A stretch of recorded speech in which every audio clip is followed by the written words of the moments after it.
All right, cool. Looks like we've got some attendees. Good seeing y'all. JM, Andrew, Dennis, thanks for showing up today. Cool. So we've got a good agenda prepared. So the first thing on our minds to talk about is the new 3.5.5 release. And the second item is discussion surrounding timeouts. We can either answer questions from y'all before or after the agenda. So do y'all have a strong preference of going before the agenda or after the agenda? Let's do a thumbs up for before agenda. Just a quick thumbs check. So no, and then gives me a thumbs up if you want to go after the agenda. All right, after the agenda wins. Cool. Y'all like that thumbs check? I see y'all smiling and laughing over there. Team UK. We were laughing because no one put their thumb up. You JM got may some have had thumbs his up on thumb the up. second We one. can't tell. Yeah. Andrew put it up. All right. Let me go ahead and do a quick screen share and we'll go over the 3.5.5 announcement. So one of our teammates, Isitha Subasinghe, cut this release. And so we're pretty excited. Let me go ahead and pull it up. So quickly, I'll hand it to Alan and Tim to talk about what's new in this release. I think we had a fix surrounding like some of the UI issues. Do y'all have more information on that?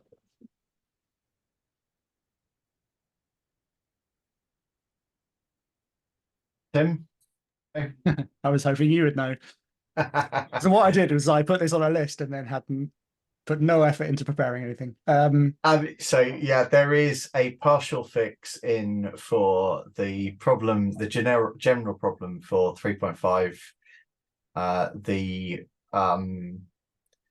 user interface has combined the workflows that are in your cluster with the workflows that are archived or stored in Postgres or in a database somewhere.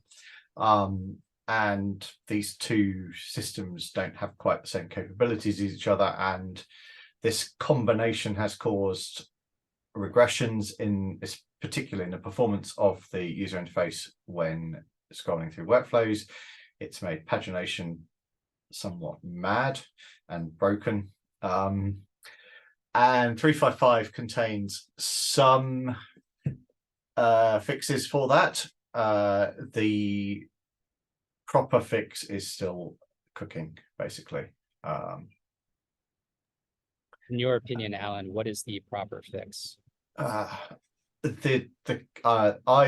not part of designing it. The implementation so far of that looks like effectively putting an in-memory database, a SQLite database, inside the Argo server that then is a database and therefore has all the capabilities of a database. So it matches the capabilities of the archive workflows, which are in a database.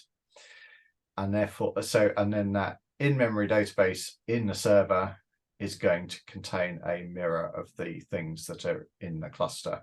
And therefore, the kind of queries that you can do against the two databases look similar. It wouldn't have been my approach necessarily, but I don't know the server well enough to give an answer on that. But that's what it's looking like at the moment. Yeah. One quick question that comes to mind is why stand up an in-memory SQL database when they're already connecting to a persisting SQL database? Couldn't we just reuse the same state store? JM? No, yeah, that's a good question. Reuse the Postgres database. Yeah. That's a good question. I know that Jesse Swin and his team at Acuity are the ones taking that on, and they're looking at a SQLite in-memory database. And the whole point is, like was stated, that so you use the same technique to query the data. It's like a cache, but I'm with Alan. If that works, I will be very impressed, and I look forward to seeing that action. So, All right. sounds like we have a healthy amount of skepticism with the approach, but let's hope it works out. Yep. Right. Any other items to bring up on 355? Alan, it sounded like you were about to jump in. My apologies for cutting you off. No, that's fine. No, there's a couple of performance improvements that might make 355 a little bit faster under some circumstances. So at the moment, 355 is our recommended release. We had not been recommending 353 and 354 because of various regressions there. Those regressions appear for us to have fixed things, and we so far haven't had new reported problems on 355 that so.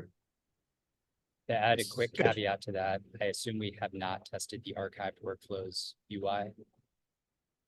We don't use it internally. We don't archive our workflows. No, I've tested it briefly in a dummy version, basically in my dev version, but yeah, Okay. it's not being tested in anger. All right.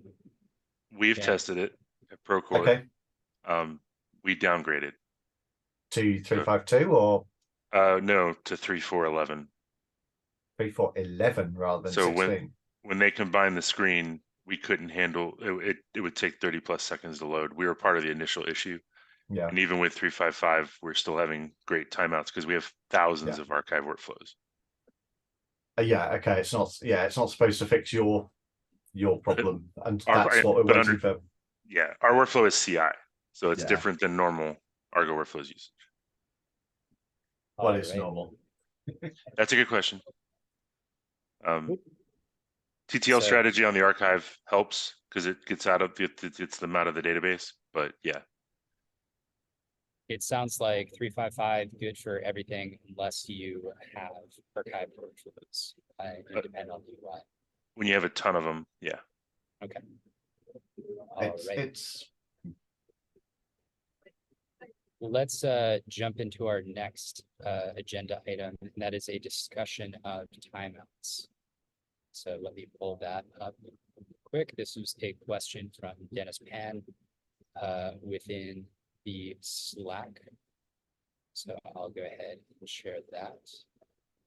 and we've got Dennis Lawler on the None. line too. So we were going to discuss this, but seeing as you're here, and you've already started really tackling this, do you want to talk through the problem? So quick, Sure. continue, Dennis. Yeah. All right, Dennis, you got the floor. So we have an existing timeout parameter that at the template level that actually does apply to the pending state of the node. But after a pod has progressed from pending into running, it will transfer the timeout into active deadline seconds on the pod itself. So there's basically no way to actually have a timeout that only applies to the pending status. So I have a change in progress that I will hopefully be putting up a PR to later today, where it breaks out the pending status only. So that if you have a pod that has, say, a bad image spec, or is waiting for resources that it will never get for whatever reason, you could set a time limit on how long it will wait for that without having to worry about limiting the amount of runtime it can run once it actually does get its resources and run. That's cool. Thanks, Dennis. Sure. Yeah, looking forward to your PR. We've from a sort of Tim and I point of view, we've also been, it's not an uncommon issue to have nodes stuck in pending for various reasons. I've got another PR in progress to do with metrics. We already have a metric that can monitor your pods for pods that do get stuck in pending. We have a way to do that, but I've also introduced a new metric which won't be in until 3.6. That does specifically output how long pods are spending in pending and a shortened version of the reason that they're pending, so that you can then again do some metric-based monitoring of this problem. So tackling it from all sides.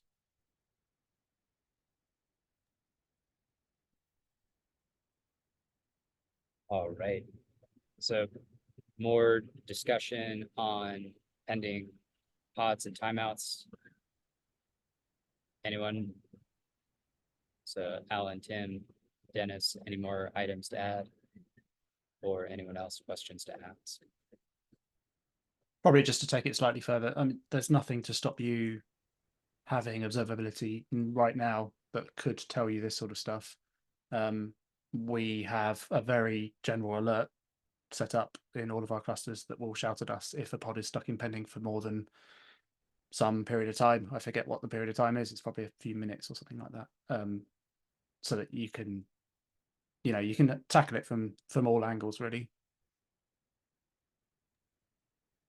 I guess jumping into a recent example with a case study we found in the wild of using workflows to spin up pods within like the context of the workflow itself. So not using, like a Kubernetes resource declaration, but rather using, in this case, it was a Python function that created a pod. We saw a bunch of pods get stuck in pending for a long period of time and potentially not get cleaned up. So this is a use case where, having good monitoring in place would have helped the end user, and specifically having the timeout would have been another safeguard.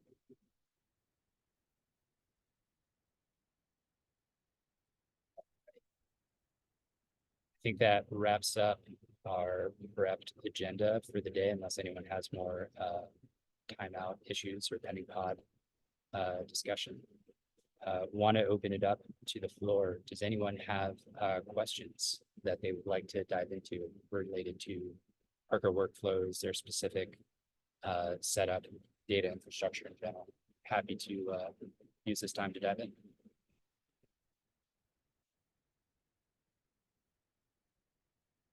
If you don't feel comfortable just shouting them out, also feel free to type them in the chat.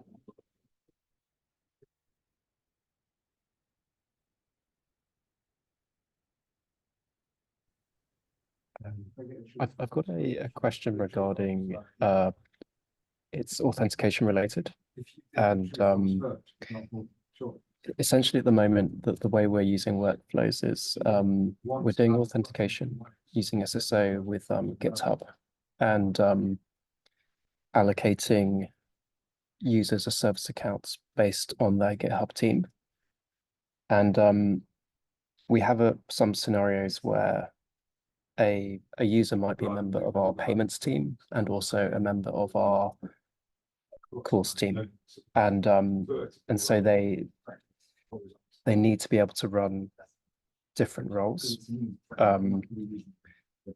and I think by default that there isn't a way to select these. But I did see that there is a configuration item that's related to,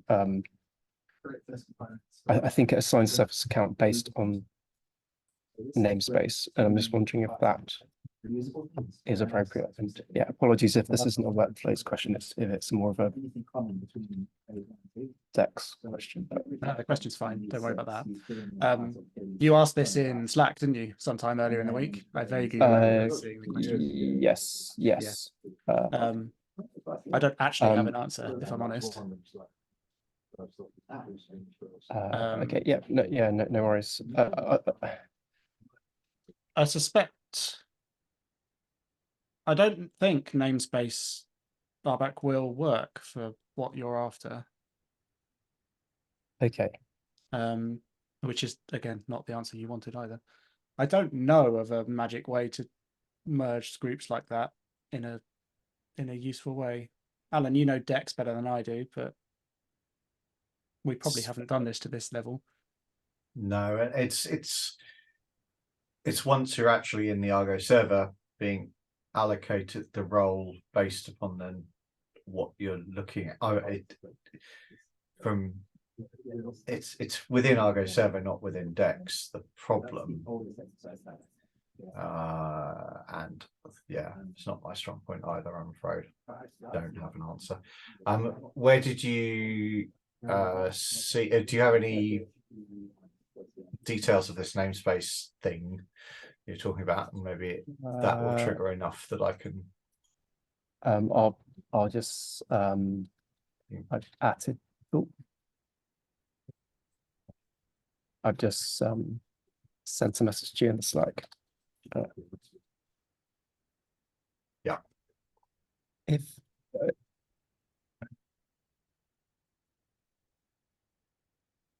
is there a more typical authentication system you guys use or recommend when using workflows? Or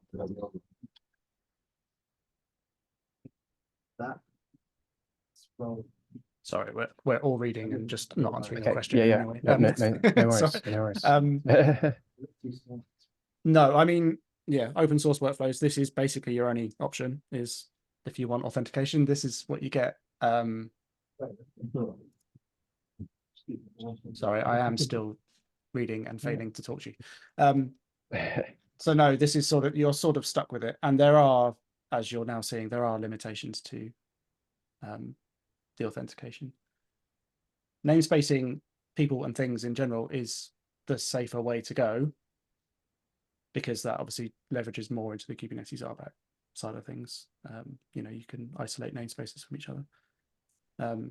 But you probably, I think there probably isn't an answer to your specific problem in the open source workflows. Unless Adam corrects me, or even JM might know, because I'm guessing JM probably does crazy authentication stuff in his company.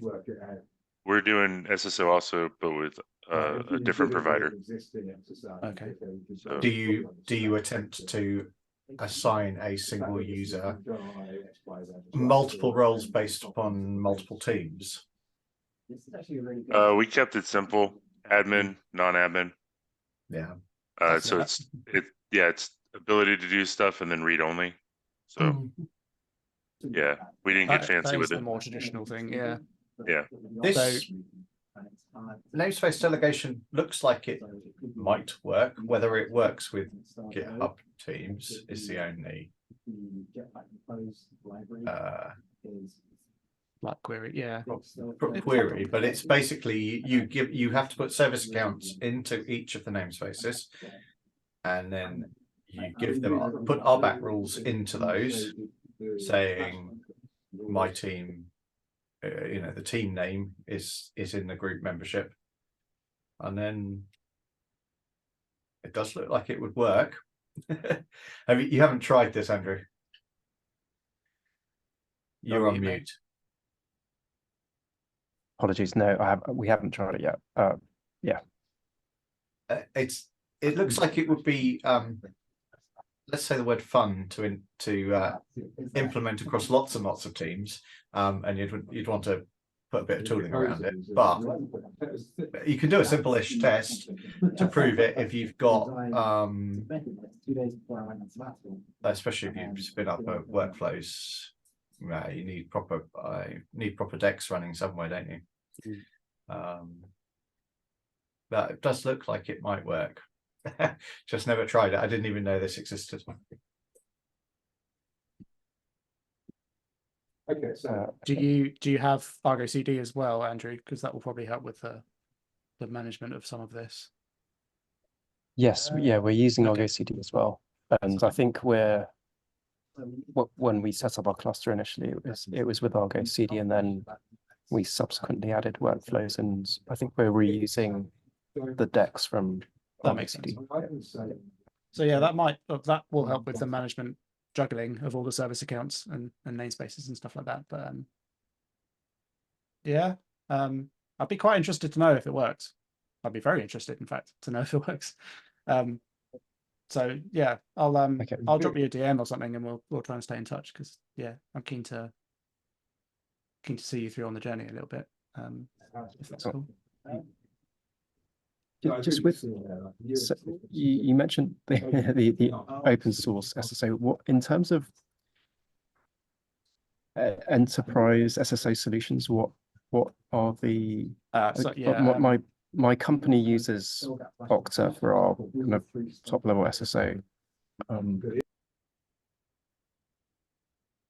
So I was talking more that this isn't a sales pitch. I was talking more about Pipekit rather than Argo workflows. So Pipekit has its own SSO layer, so it would integrate with something like Okta in the same way that you can integrate open source workflows with Okta. But we've got a whole kind of RBAC layer over the top of open source workflows to try and work through some of these issues, basically. Just be careful with Okta. Okta groups with SSO is an additional fee, and it is not cheap. So yeah, be aware of that. We may or may not have experienced that. I don't think Okta either way is the problem or would help. No, Right, right. Further down. But yeah. Yeah. So, but Pipekit, our employers,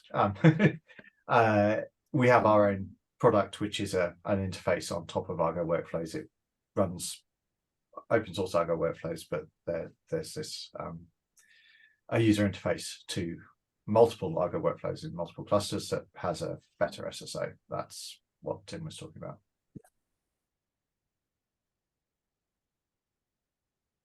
I love getting Tim and Alan to reluctantly pitch our product. Always fun. It's not what we're here for. Most bashful sales pitch I think I've ever heard. All right.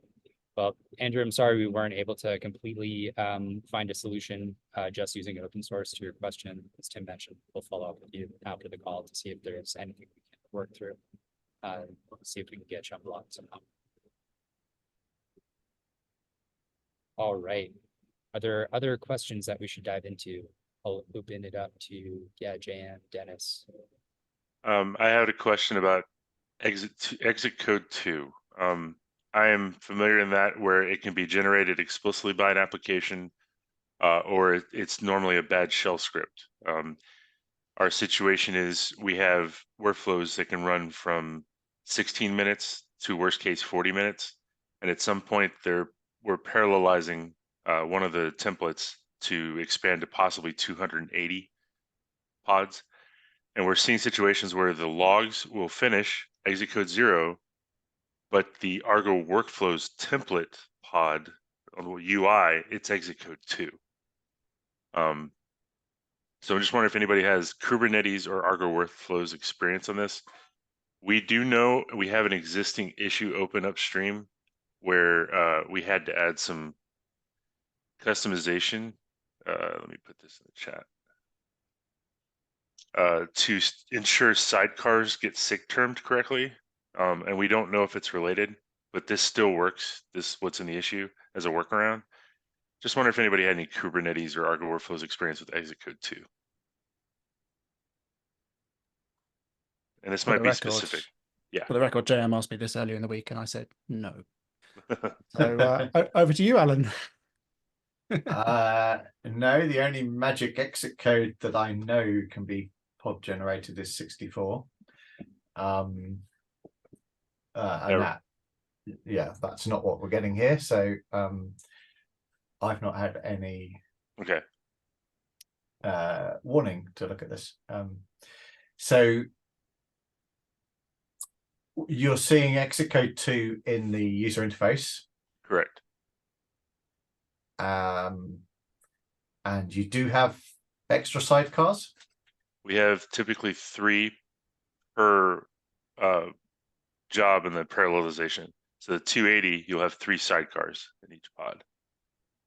So you have 4 containers running in each pod. And and we verified through our external logging tool and some other Kubernetes querying and stuff, and they're all executing 0 officially, and they're logging, but the parent reports exit code 2. It's really weird. Do you don't know what it looks like in a work? You do have workflow task results in 3.4. So have you looked in those? Have not. I will do that. So that's a place to look. See if you can find a workflow task result and see what the exit code looks like in there. Okay. Do you know if this pod is the pod is not being evicted in any way? We've already kind of talked about it. Can't be really. It might be possible. We are using Carpenter, and we have noticed some wonkiness with Carpenter that it's deciding to kill nodes while pods are still running. We found a attribute to add as an annotation that'll tell Carpenter to not evict until the pod's done. We said the default is 30 seconds. So when it gets a SIG term, then a SIG kill, there's a 30-second wait there. So even if a pod's running, and we're CI workflows, so we can run as long as 40 minutes. Yeah. Due to our scale, but we increased that to 90 minutes, and we don't know if it's actually fixed it yet. We're verifying now. Right. So yes, I'll look at the task result, and I'll look at the eviction. That's what I've been doing. That's where we were headed. I just wanted to see if anybody else had a wonky experience. Are you relatively up to date with your AMIs? As far as I know, yes. I vaguely remember reading this week that there's some sort of weird carpentry bug in the latest AMIs. Oh. We just upgraded Carpenter to latest, yes. Let me double check that. Okay. If I can find it, I'll try and get you a link. And I might have just dreamt it or something, but okay. But yeah, if I find it, I'll let you know. Could be a red herring, but we're at the point of pursuing all avenues at this juncture. So cool. Thank you. But also for anybody at scale, be aware of this issue that is on the screen if you have sidecars. Alex did submit a fix in 3.4, but it still didn't work for us. And this was the fix that Alex merged.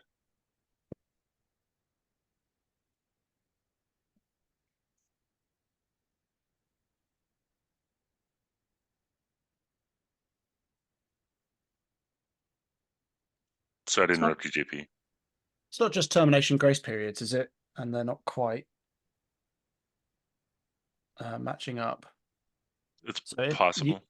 You said Carpenter evicts after 30 seconds. Well, we increased that. I think that. Oh, that's the thing you increased to. I think that's what we increased. Okay. Yes. Right. Yes. Sorry. You said 90 minutes before, and that threw me. Okay. No, we actually did increase it to 90 minutes, like 54,000 seconds or whatever that is. You said you'd verified through some logging means that each of the containers was getting exit code 0. Correct. So it wasn't being evicted or terminated, but again, I don't know. There may be something else happening underneath. And is the schedule for that believable? Are they all shutting down within a good, a shortish time window? We believe so, based off the research we've done. Okay. Yeah. But I've seen some wonkiness with Carpenter, so that's why I mentioned it. Yeah, I'm wondering whether it's when the wait container attempts to kill the sidecars. That's what this fix is about. But is that propagation? Is the SIG term not getting propagated properly? Yeah, and therefore the whole thing has to wait until pod death. Yep. I did have one other random question, and maybe this is just, and it happens in other providers like Circle CI, where the pod is running and it'll show 4 minutes on the UI, so clock time, and then all of a sudden the pod finishes and it says it took 56 seconds, system time. Is that a normal user interaction? We borrowed the progress bars from Microsoft. Yes, it's a side thing, but is the runtime? Is the 56 seconds the time from pod start to pod end? Sorry, container running to container completed, and you've just got 3 minutes of pending. On both sides, yes. And I think it's the init container and wait containers that are taking those clock times on the UI. So any input containers, anything coming from S3 or whatever, and then wait container doing the exports to S3. Yeah. Those are taking a little bit, but the UI shows 56 seconds when it finishes, but previously it showed 3 minutes, 56 seconds. It's interesting. Yeah. Yeah, I suspect it's that the UI once terminated is only showing the main container's runtime. Hmm. That would be my guess. Yeah. Okay. Does sound crappy, but yeah. You're the UI guy. No, no, no, no. I'm just the guy who volunteered his tribute because he got annoyed with the UI. So you turn into the UI guy, JM. Anton's got it now. Yeah. Okay, I've taken too much. Sorry, guys. Thank you for the feedback That's and all definitely good. the task result. I'll go check that out. Cool. All right. I think that brings us to time. Great seeing everyone today. Thank you, JM and Sir Dennis, for coming out. If y'all have any extra questions that we can be helpful with, please post them in the Argo Workflows chat and tag us. Yeah, great seeing everyone. I think we'll be doing one of these next week. The following week, the week of KubeCon EU, we will be taking a break. So next week we're on, the following week we're off. Great seeing everyone. Have a great day.